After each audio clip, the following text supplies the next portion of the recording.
السلام علیکم ورحمۃ اللہ وبرکاتہ۔ آپ صلی اللہ علیہ وسلم کی سنتیں۔ جمعہ اور عیدین کے لیے غسل کرنا، نیا لباس پہننے کی دعا، عید الفطر کی نماز سے پہلے میٹھی چیز کھانا، اور عیدگاہ ایک راستے سے جانا دوسرے سے آنا۔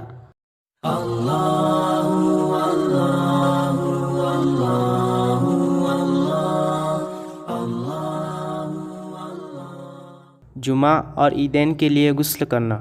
آپ صلی اللہ علیہ وسلم جمعہ، عیدین اور عرفہ کے دن غسل فرماتے تھے۔ نیا لباس پہننے کی دعا۔ رسول اللہ صلی اللہ علیہ وسلم نے فرمایا، جو بندہ نیا کپڑا پہنے اور کہے الحمد للہ الذی کسانی ما اواری بہ عورتی واتجمل بہ فی حیاتی۔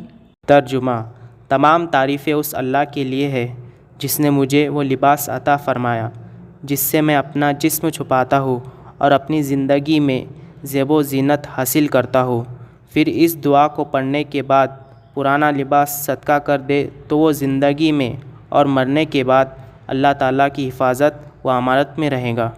عید الفطر کی نماز سے پہلے میٹھی چیز کھانا۔ رسول اللہ صلی اللہ علیہ وسلم عید الفطر کے دن عیدگاہ جانے سے پہلے چند کھجوریں تناول فرماتے تھے اور ان کی تعداد طاق ہوتی تھی، یعنی 3، 5، 7 وغیرہ۔ عیدگاہ ایک راستے سے جانا دوسرے سے آنا۔ رسول اللہ صلی اللہ علیہ وسلم عیدگاہ ایک راستے سے تشریف لے جاتے اور دوسرے راستے سے تشریف لاتے۔